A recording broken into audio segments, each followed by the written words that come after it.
Hello guys, welcome to lesson number 20. I hope you're all okay and I hope you've got as far as I have.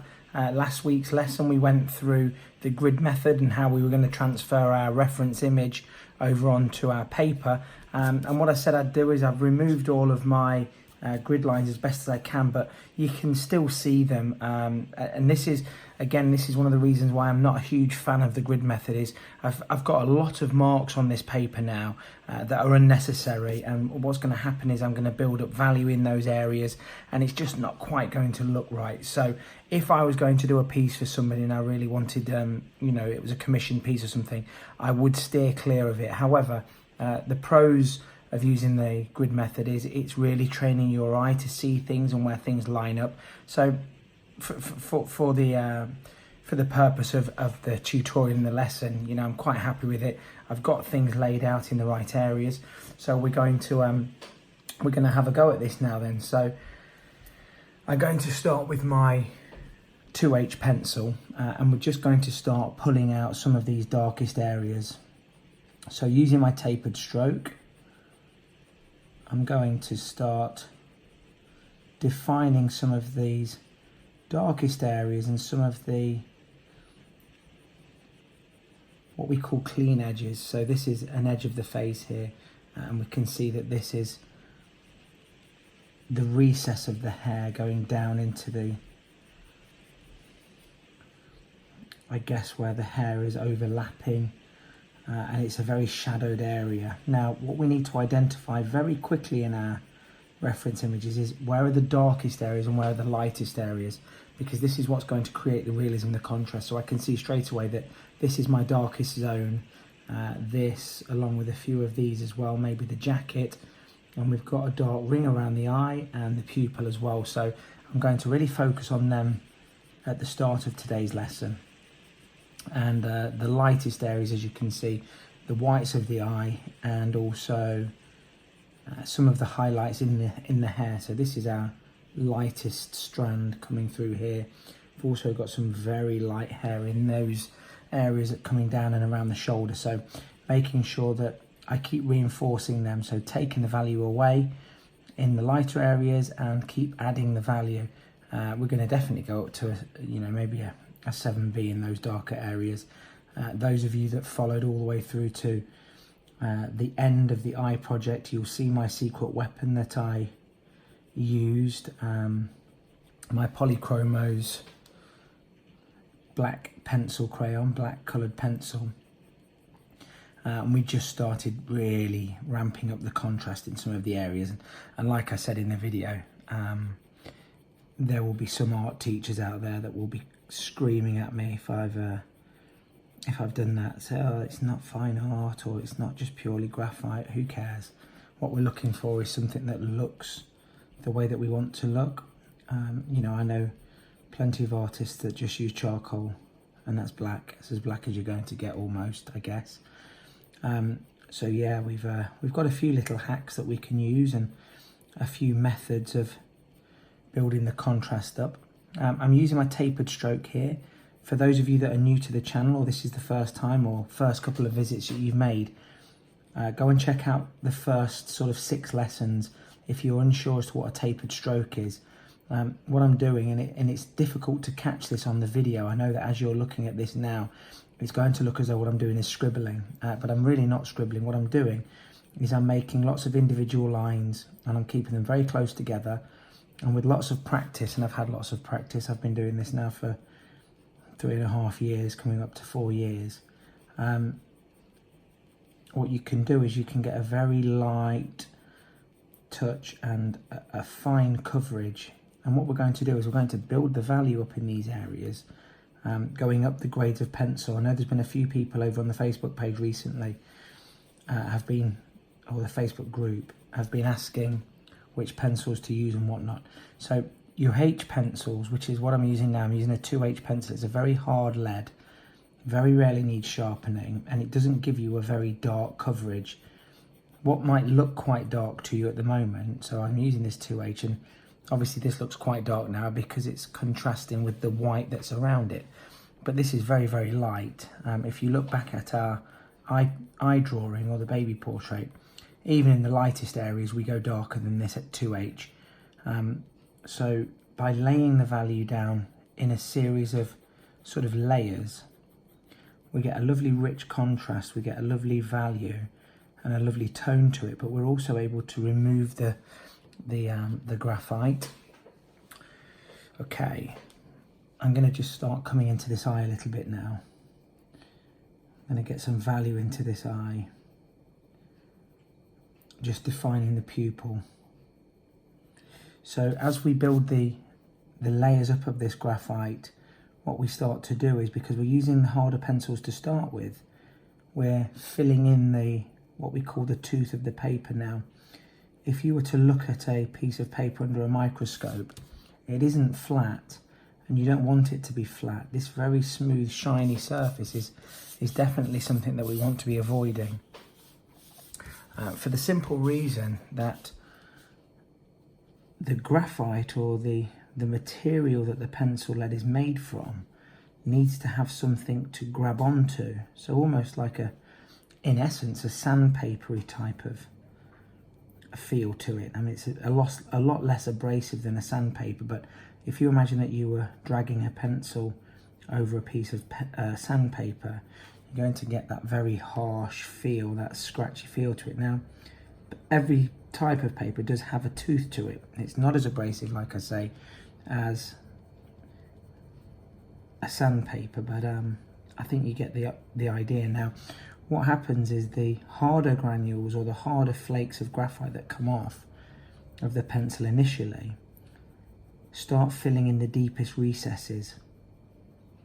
As we move up through the grades of pencil and we start moving into the Bs, because they are softer pencils, what you find is you get slightly bigger fragments of graphite and clay coming away from it, which is obviously what gives you the value. But if I start going in straight away with the darker pencils, and I'm sure you've noticed it before in some of your work, you have this sort of white, almost grainy look to your drawing. So you can see the white pits of the paper coming through, and it just doesn't give a very, very realistic look to it. It doesn't give a wholesome coverage. So we start with the harder pencils and work our way up through the darker pencils. So your Bs, the higher the number, the darker. So your darkest pencils are going to be your 7, 8, 9 Bs.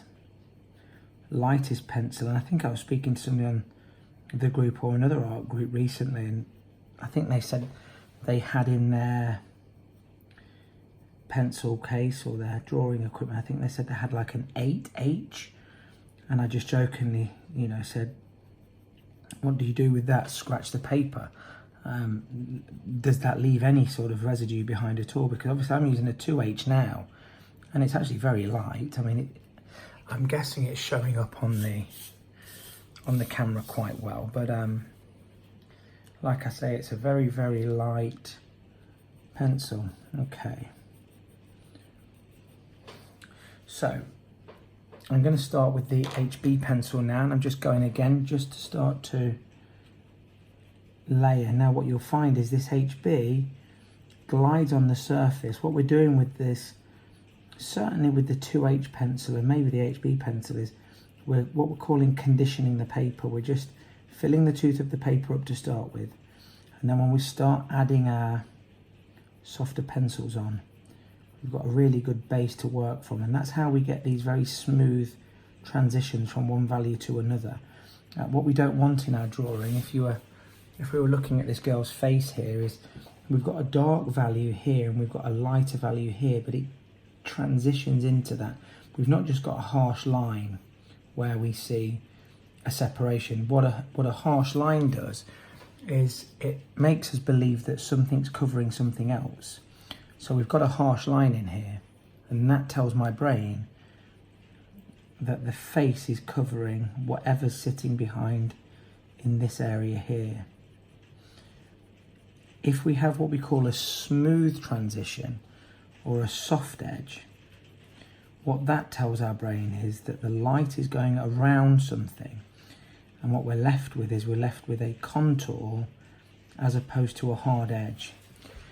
And early on in our drawing, so these initial stages, what I'm looking for is I'm looking for areas that I can build the hard edges in and also the soft contoured edges.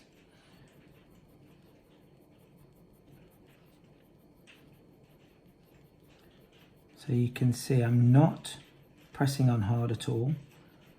In fact, the pressure that I use is the same with every pencil the whole way through. And what that avoids is it's never going to avoid it completely, because we are working with graphite, and it avoids something called graphite shine.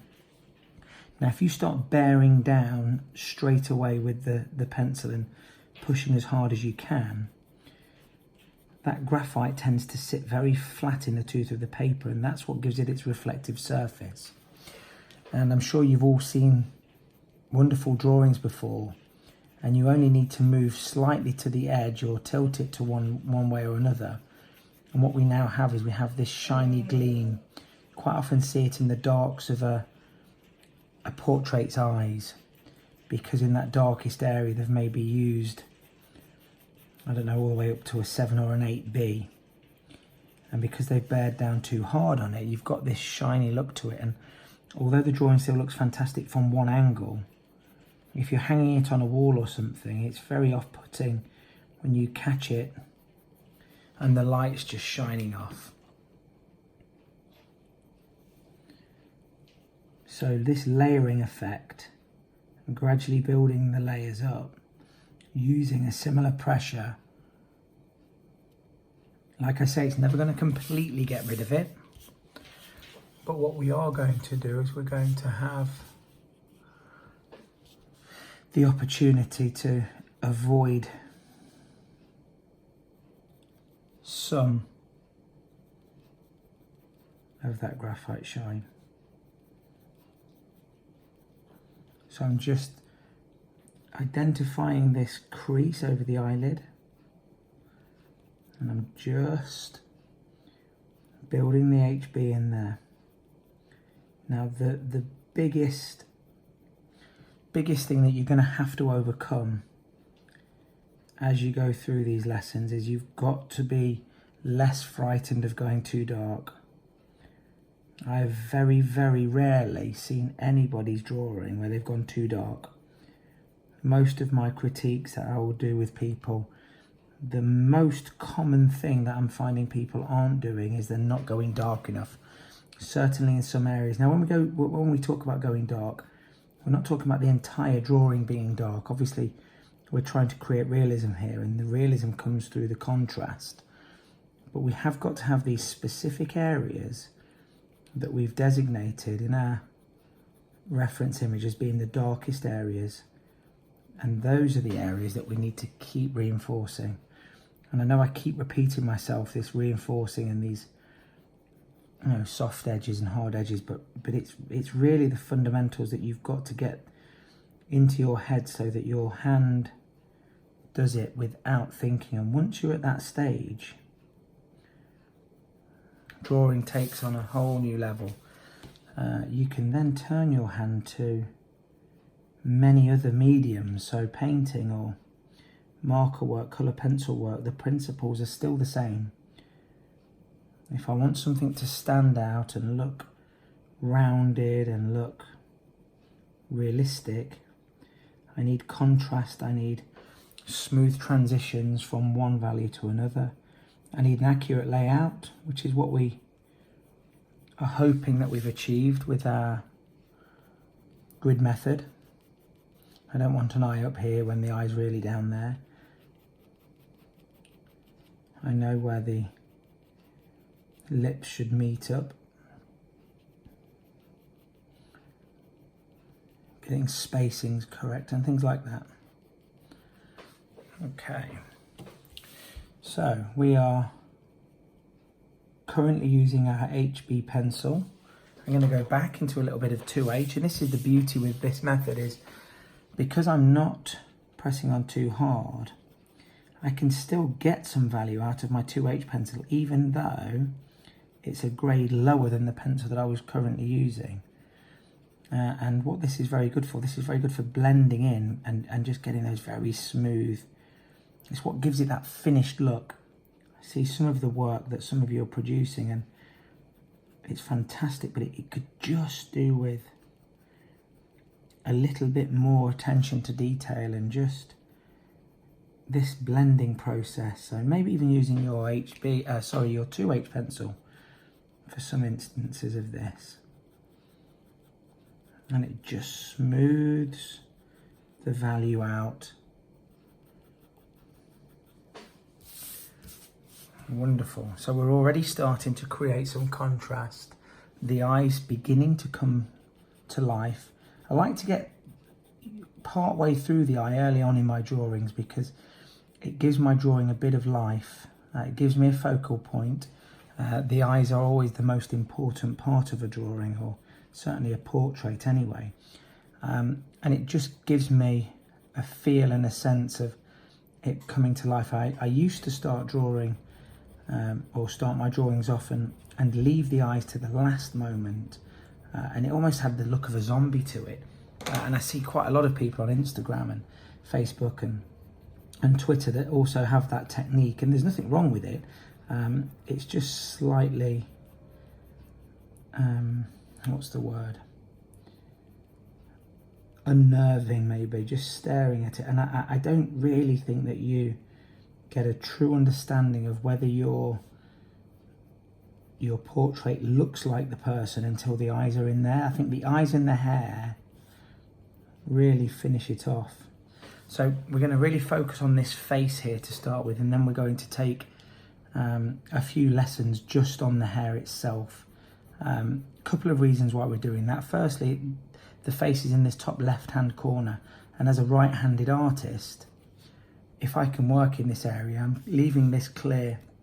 If I started with the hair, it makes it very difficult for me to keep my paper clean and not smudge it around. The second reason is the lessons that we've already worked up to and we've already done in the previous 18 lessons have been talking about a lot of what we can get in here. So it's reinforcing what we've already been doing. And then we can really focus on the hair, because again, I think what makes this drawing is this eye and these highlighted areas here on the contrast of this scarf.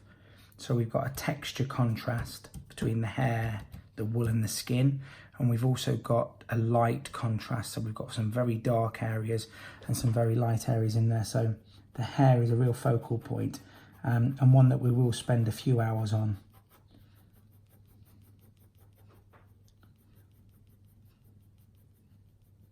Don't forget to give this video a thumbs up, maybe a share. Just help get these videos out to more people. Like I've said in previous videos, my goal with this series is just to try and teach you everything that I've learnt. We can spend a lot of time wasting time on methods that maybe don't suit us, but I also wanted to teach you the way that I learnt.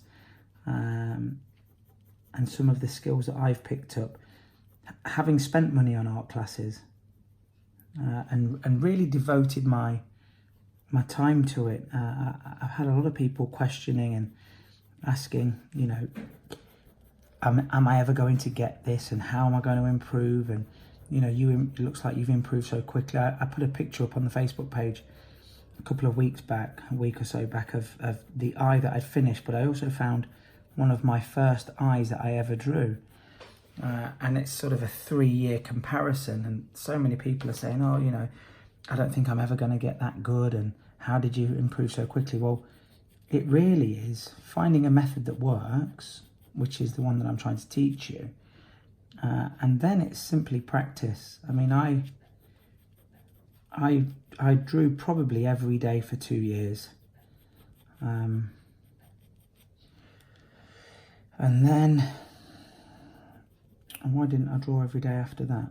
Things get in the way, life gets in the way. I started taking on commissions for people, so people were asking me to draw their grandparents or their dog or their cat or something. And for me, the pressure of drawing for somebody almost took the fun out of it a little bit. So I'd have to really be in the mood.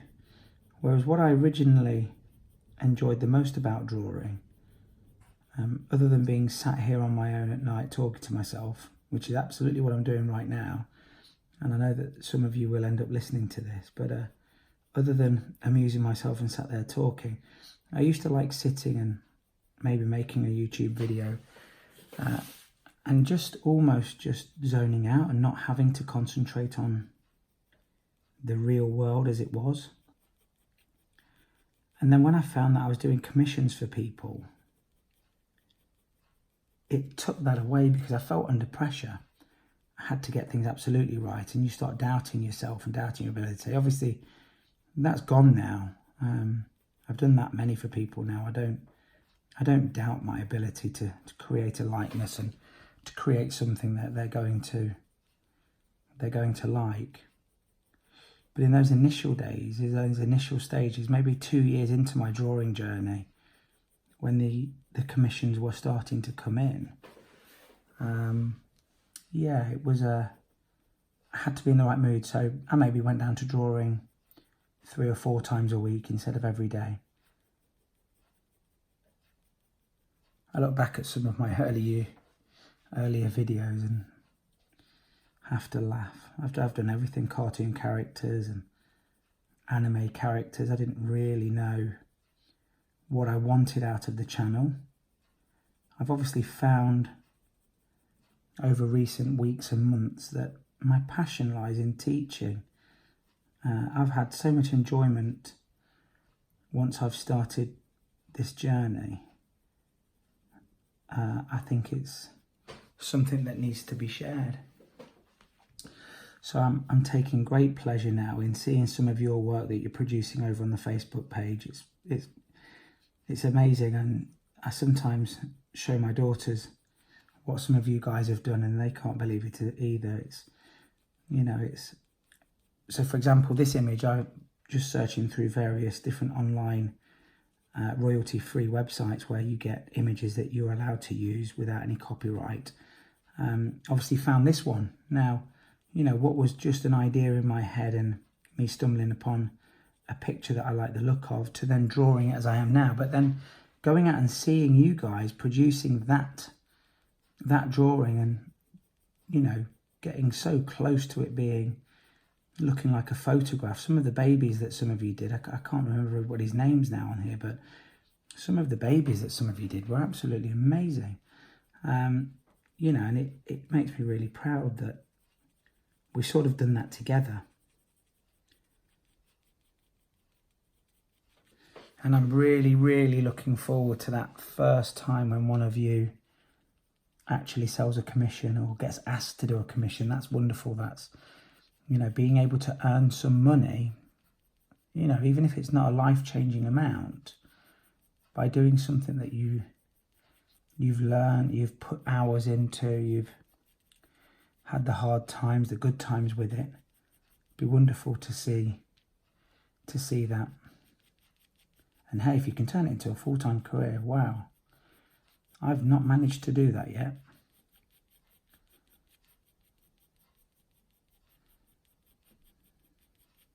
So still using this 2H pencil, just building some of the value up in this cheek area. So I'm coming in this darkest area. I can see that we've got a hint of shadowing under there.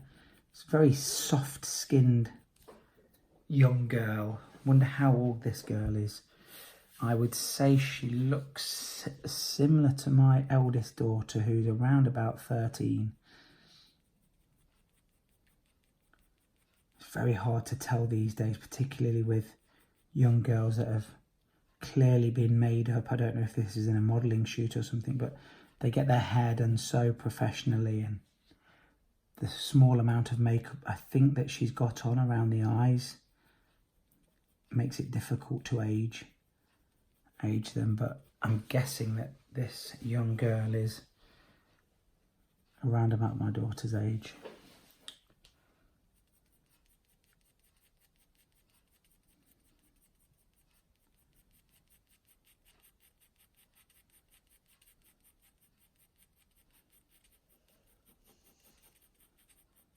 I can hear my dog lying next to me, sleeping. She's been asleep most of the day today. It's been raining here. And I think we will try and use an image or two of my dog in the future when we're trying to draw some furry creatures. They're definitely copyright free and royalty free. I'm not a professional photographer, but I've got some nice pictures of her. She's an American Akita, so she looks, I would guess she looks a little bit like a husky. She's got a big bushy tail that curls up at the back, and she's got those wolf-like ears that stick up like a German Shepherd, and she's fairly photogenic. So she's on my hit list for a drawing or two. That'd be wonderful seeing some of you drawing her. She's a lovely looking dog. So I've actually drawn a line down in this area here, sort of to represent the edge, just so that we've got kind of a straight line. I use the word contrast a lot, and I love that straight edge, that blunt, abrupt stop, because it's in stark contrast to this hair, this lovely flowing hair, and I think it will make for a really nice drawing. We have to look for these contrasting areas. So when we talk about contrast, it's not just the contrast between the light areas and the dark areas. You know, we are talking about contrast of textures. You know, if you ever get the opportunity to draw something that's, you know, you've got organic, free-flowing things like hair, and at the same time in your drawing you've got some machined parts in there. So, you know, if you had the chance to draw a car with somebody on the car, that contrast between the flowing hair and the material that maybe somebody was drawing, contrasting with the shiny precision work of a car or a motorcycle or something like that, gives you, again, wonderful opportunities to take the person that's viewing your drawing into a realm of believing that what they're looking at is real. It's a photograph, or it's something along those lines. So I wanted to put that line in just so that we can go right up to it, and hopefully we can pull it off so that we've got that beautiful difference between that very straight, harsh edge and then fading into the soft tones of the skin, and then those lovely long blonde locks. I suppose we could call this girl Goldilocks, couldn't we? She has that look about her. I'm just taking into consideration that dark patch under there. It's one of those opportunities that we have of creating some depth and dimension to stop this looking like a flat drawing, a flat image. So just again, I'm still using my 2H pencil. And some of the art classes that I took a couple of years ago, there was a few artists that they would literally do the entire picture with their 2H pencil, and then they would start bringing in the HB and then the 2B and then the 4B, but you would see progress shots of what they've done, and the entire thing would be finished with almost finished, I guess, with the 2H or the 4H pencil, with a very light pencil. I don't like to do that. I like to keep moving up and down the grades of pencil.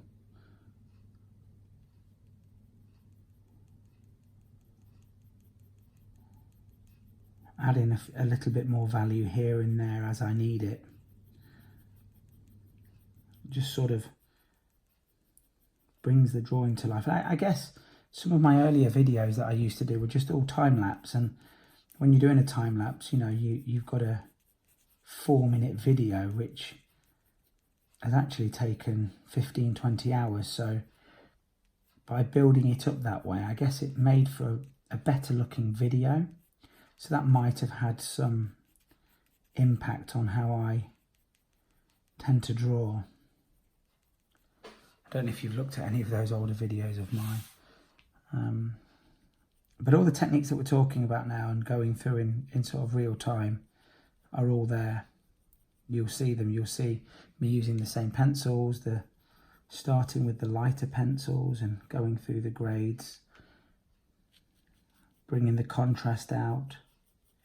I would say, looking back at some of my older drawings, that's the area that if I got a few of my older drawings out now and wanted to just slightly improve them, it would just be ramping up the contrast in those darker areas.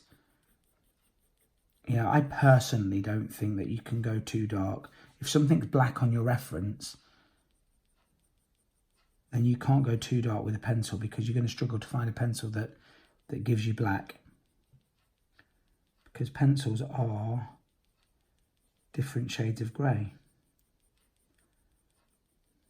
Now, you don't need black. You can make something look black or give the impression of it being black, as long as you've built the drawing up the right way and you've got the contrasting areas and the lighter areas around the darker area to give it that sense of it being the darkest value in that area. But I like to ramp the contrast up. Hence the reason why you saw me at the end of the last project bringing a black polychromos coloured pencil into certain areas, just to give us that contrast and that realism. It's why sometimes you see charcoal drawings really having a very realistic look to it, you know, looking ultimately just like a photograph. I saw an image this evening that I showed my wife and she was like, surely that's not a drawing. It wasn't one of mine. And it was charcoal. I don't mind using charcoal. It's very messy. A lot of people have said to me, why don't you start painting? Well, there's two reasons I haven't done any painting whatsoever. The first one is I don't think I could handle the mess.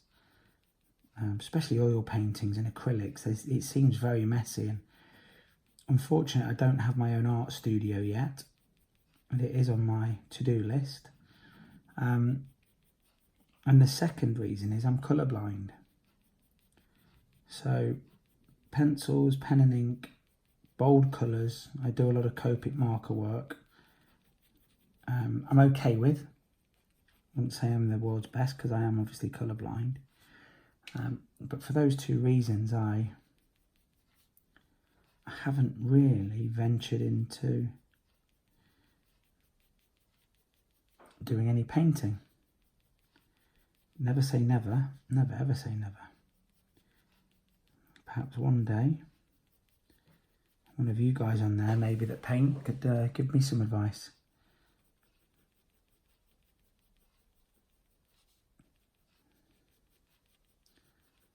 So just building some value into this darkest area.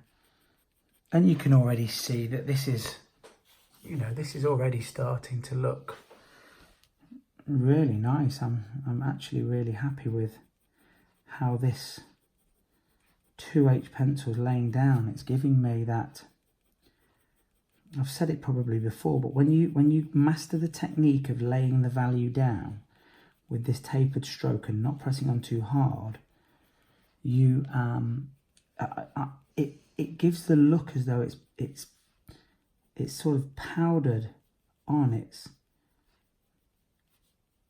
doesn't look like lines after lines after lines. It's got this ethereal look to it, this very soft, subtle, flowing. I can't describe it, but I can remember seeing people's drawings that had that, and in the initial stages mine didn't. I pressed on too hard, I burnished the paper, I didn't build the value up gently, I went in too hard, too quick, too fast, and yeah, it took me a while to grasp it. But then I can remember the drawing that I got it. I can remember I was drawing Boba Fett, who is a Star Wars character, and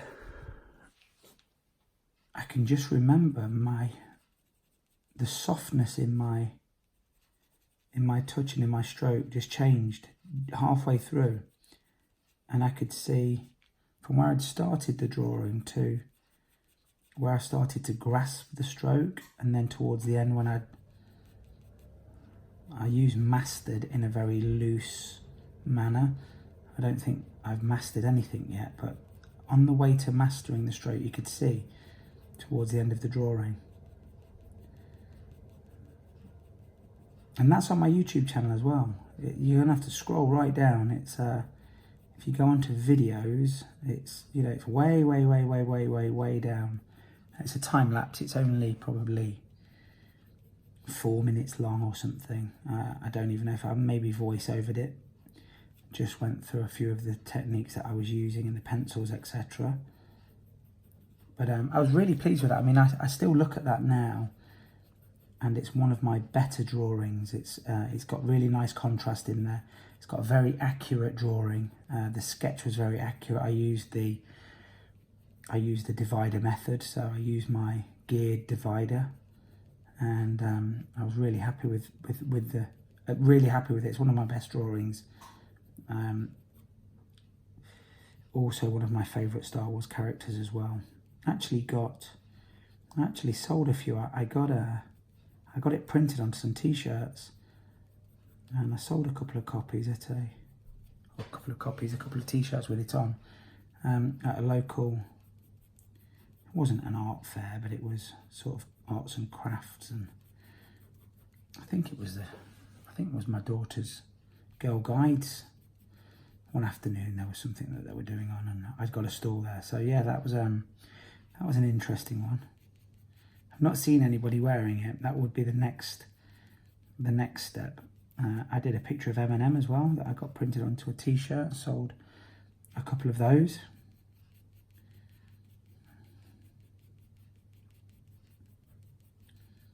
So yeah, there's some money to be made, even if it's just part-time, even if it's just, you know, the odd £10 here, £15 there. It's amazing that people would buy.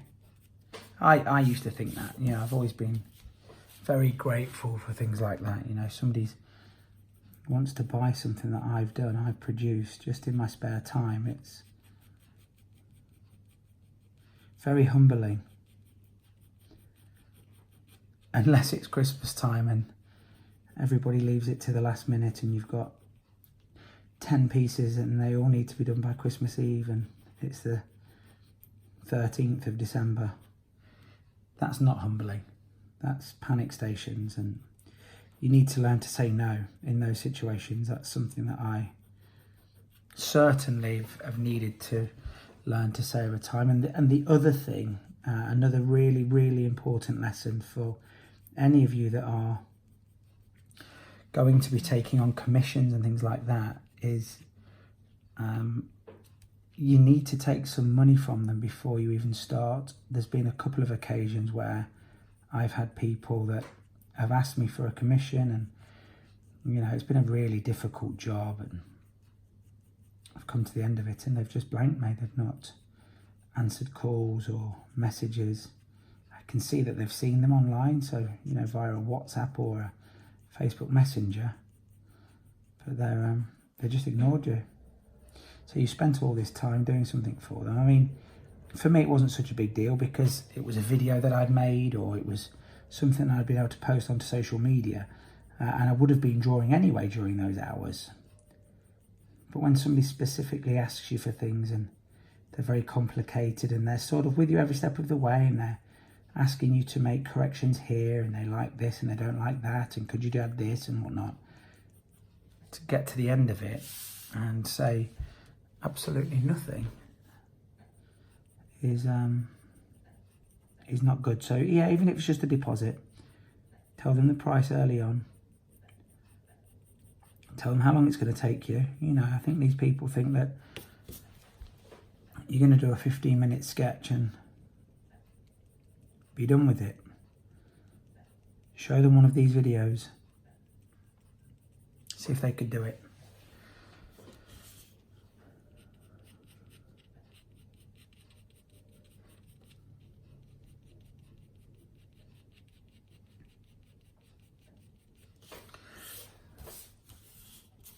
So I think you can kind of see where we're going with this.